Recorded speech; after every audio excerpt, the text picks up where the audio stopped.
Medical కళాశాల ఉండాలని 30 సంవత్సరాల ముందే మహానుభావుడు ఆలోచన చేసి మన రాష్ట్రంలో అమలు చేసిన విషయాన్ని ఒక్కసారి గుర్తు చేస్తున్నాను.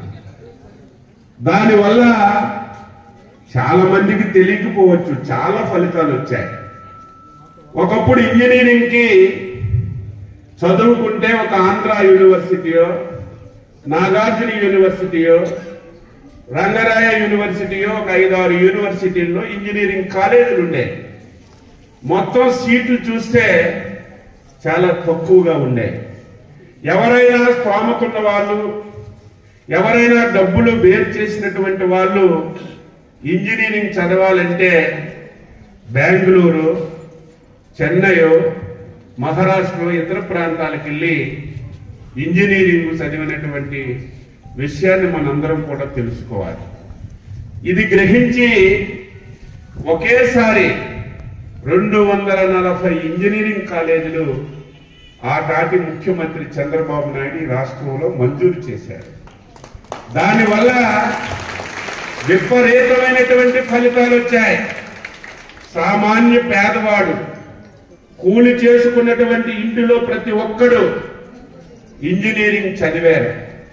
చదవడమే కాదు, అమెరికా వెళ్ళి లక్షల రూపాయలు సంపాదించి ఆ సంపాదనని మన రాష్ట్రానికి, మన ప్రాంతానికి పంపిస్తున్న విషయం ఒక్కసారి గుర్తుపెట్టుకోవాలి.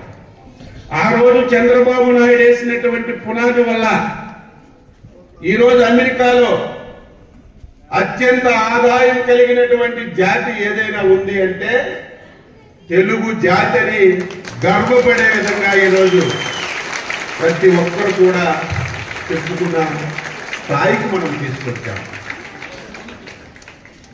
దీనికి తోడు ఒక నినాదాన్ని ఇచ్చారు.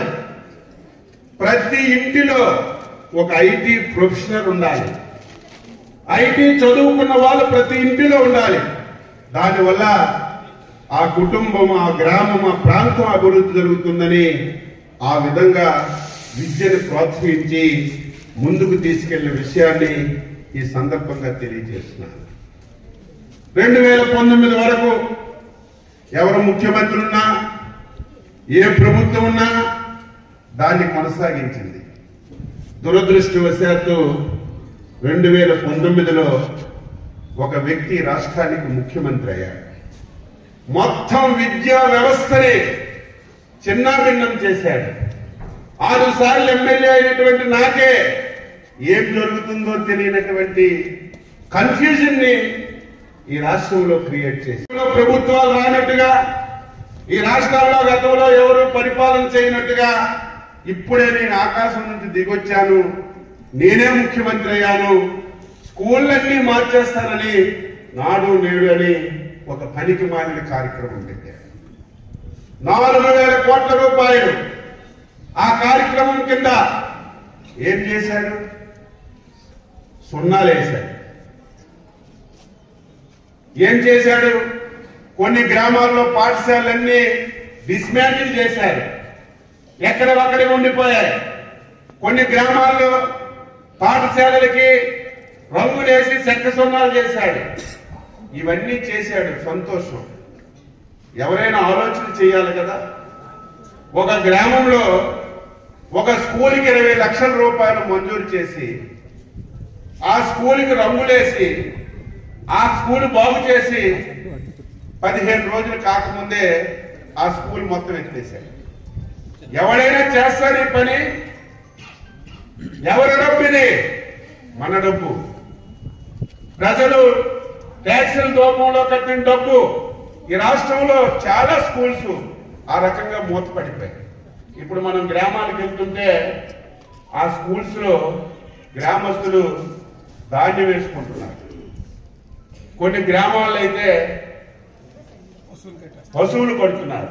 దానివల్ల ఎంత నష్టం జరిగింది. బ్రహ్మాండమైన విద్యా వ్యవస్థ ఉండేది. ఈయన వచ్చాడు, బియ్యం ఎవరైనా ఇంటింటికి తెమ్మని అడిగారా? ఎవరైనా అడిగామా? ఒక డిపో డీలర్ ఉండేవాడు. ఆ గ్రామస్తులు ఎప్పుడు ఖాళీగా ఉంటే అప్పుడు డీలర్ దగ్గరికి వెళ్ళేవాళ్ళు. వారం రోజుల్లో 10 రోజుల్లో సరుకులు ఇచ్చేవాడు. బ్రహ్మాండంగా వ్యవస్థ జరిగేది. దాన్ని డోర్ డెలివరీ అని పెట్టి గ్రామంలో ఇంటింటికి ఇవ్వాలని ఒక ప్రయత్నం చేసి దాంట్లో ఫెయిల్ అయ్యారు. అంత ఆలోచన ఉన్నవాడు, అడగని వాడికి ఇంటింటికి బియ్యం ఇస్తాననేటువంటి ఆలోచన ఉన్నవాడు, గ్రామాల్లో చిన్న పిల్లలు 1, 2, 3 తరగతి తరుగుతున్నటువంటి పిల్లలు, బుడి అడుగులు వేస్తున్నటువంటి పిల్లలు ఊర్లో ఉన్న స్కూల్ని మానిపించి 3 కిలోమీటర్ల దూరంగా వెళ్ళి చదవమని చెప్పడం అసలు బుద్ధుండి చేశావా, బుర్రుండి చేశావా, అవగాహన చేశావా అని చెప్పి ఆలోచిస్తున్నాను. పిల్లలు బయట ఊరికి వెళ్ళాలంటే మధ్యలో కాలువలు, చాలా ఇబ్బంది, అవసరపడ్డారు. వెంటనే స్కూల్స్ లో 40 లక్షల మంది డ్రాప్అవుట్స్ అయ్యారు. 40 లక్షల మంది గత 5 సంవత్సరాల్లో ఆగకపోవడం వల్ల పేదవాళ్ళందరూ పిల్లల్ని మార్పించేసి ప్రైవేట్ స్కూల్లో పెట్టేశారు. ఇదే విద్యా విధానం. ప్రతి సంవత్సరం ప్రైవేట్ పాఠశాలల్లో విద్యార్థుల శాతం పెరగాలి, ప్రైవేట్ ధీటుగా ప్రభుత్వ పాఠశాలల్లో సౌకర్యాలు కల్పించాలి. ఆ ప్రయత్నం చేయకుండా పిచ్చి పనులన్నీ చేసి వ్యవస్థను పూర్తిగా చిన్నాభిన్నం చేశారు. కస్తూరిబా పాఠశాల 6 మాసాల ముందు ఇక్కడికి వచ్చారు. మంత్రి అయిన వెంటనే ఇక్కడ డయేరియా వచ్చింది, పిల్లలు బాధపడ్డానికి వచ్చారు. బిల్డింగ్లన్నీ చూశారు. ఇది కూడా నాడు నేడులో ఇచ్చుంటారు. ఎప్పుడో 2 సంవత్సరాల ముందు ఇచ్చారు. నేను వచ్చేసరికి 35% పనులయ్యాయి. అస్తవ్యస్తం అయిపోయింది. కాంట్రాక్టర్ ఎవడో తెలియదు, వాడు వెళ్ళిపోయారు. పిల్లలను చూస్తే డార్మెంటరీలోనే పడుకోడు, డార్మెంటరీలోనే చదువుకోడు. ఒక బిల్డింగ్ ఇచ్చామంటే సకాలంలో పూర్తి చేసి, అది ఏ ఉద్దేశంతో ఇచ్చామో దాన్ని ఆచరిస్తేనే దాని ఫలితాలు వస్తాయి.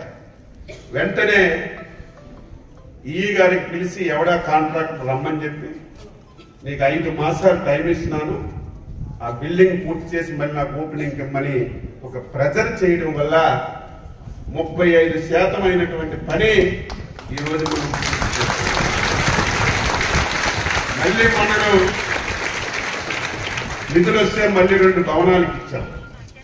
ఇప్పటికీ ఇంక ఫుల్ఫిల్ కాలేదు, ఇంకా 2 డార్మెంటరీలు కూడా కట్టాలి. ఇది ఒక మోడల్ కాలేజీగా మనం తయారు చేయాలి.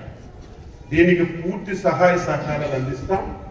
ఇక్కడ ఉన్నటువంటి ప్రిన్సిపాల్ గారు కూడా, ఉపాధ్యాయులు కూడా, ఇది ఉద్యోగంగా మేము చేస్తున్నామని కాకుండా మా సొంత పాఠశాల, సొంత కాలేజీ. ఈ కాలేజీలో చదివినటువంటి పిల్లలు రాష్ట్ర స్థాయిలో, దేశ స్థాయిలో మంచి పేరు ప్రఖ్యాతులు వచ్చే విధంగా తయారు చేయవలసినటువంటి గురుతర బాధ్యత మీ అందరిపైన కూడా ఉంది అని చెప్పి తెలియజేస్తున్నాను. ఎప్పుడైతే విద్యా వ్యవస్థను నాశనం చేశారో, మళ్ళీ ఈ ప్రభుత్వం వచ్చిన తర్వాత యువ నాయకుడు శ్రీ నారా లోకేష్ గారు, మేమందరం వద్దని చెప్తాం. విద్యాశాఖ అంటే చాలా కష్టమైన శాఖ, విద్యాశాఖ అంటే చాలా తలనొప్పుల శాఖ. ఈ శాఖ మీరు తీసుకుంటే ఇబ్బంది బాబు అంటే, ఈ శాఖనే నేను తీసుకుంటాను, ఈ శాఖకు మరమ్మతులు చేస్తాను, ప్రతి పేదవాడు మళ్ళీ గవర్నమెంట్ పాఠశాలకు వచ్చే విధంగా నేను తయారు చేస్తానని చెప్పి మేమందరం వద్దన్నా ఆ శాఖ తీసుకొని పాఠశాలన్నీ బాగు చేద్దాం. అందులో కస్తూరిబా పాఠశాల 2011లో ఉంటే, నేను మంత్రిగా 18లో దీన్ని జూనియర్ కాలేజ్ చేశాం. ఈరోజు మళ్ళీ నా చేతుల మీదకే భవనాలు ప్రారంభించాం. రేపు ఇంకా గవర్నమెంట్ కానీ, అదేవిధంగా ఇప్పుడు వచ్చాన సైడు కాంపౌండ్ వాళ్ళు చాలా చిన్నది ఉంది. ఇక్కడ ఉన్న వాళ్ళందరూ మహిళ ఆడపిల్లలు, ఎవరు మనకి దూకు రాకుండా అది కూడా హైట్ పెంచి అది కూడా చక్కగా చేద్దాం. పక్కనే ఒక 13 సెంట్లు స్థలం ఉందన్నారు. నేను కూడా ఎంఆర్ఓ చెప్తాను, ఒకవేళ ఆ స్థలం ఉంటే తీస్తే అది మీకు ప్లే గ్రౌండ్కి ఇస్తే అది కూడా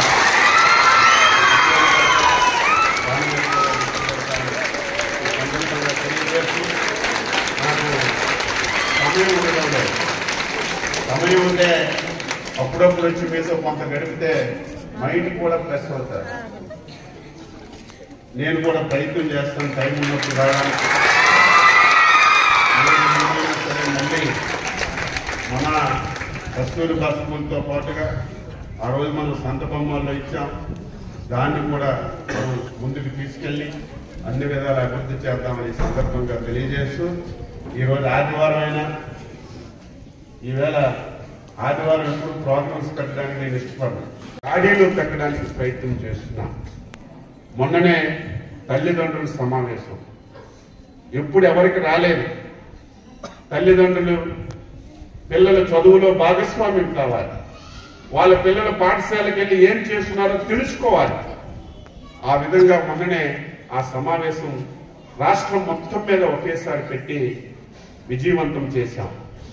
రేపు నెక్స్ట్ ఇయర్ గత దుర్మార్గుడు ఏ విధంగా అయితే 117 జీవో ఇచ్చి పాఠశాలలన్నీ ఎత్తేసాడో ఆ జీవోని రేపు రద్దు చేస్తున్నామని చెప్పి సందర్భంగా మళ్ళీ పాత విధానాన్ని తీసుకొస్తాం.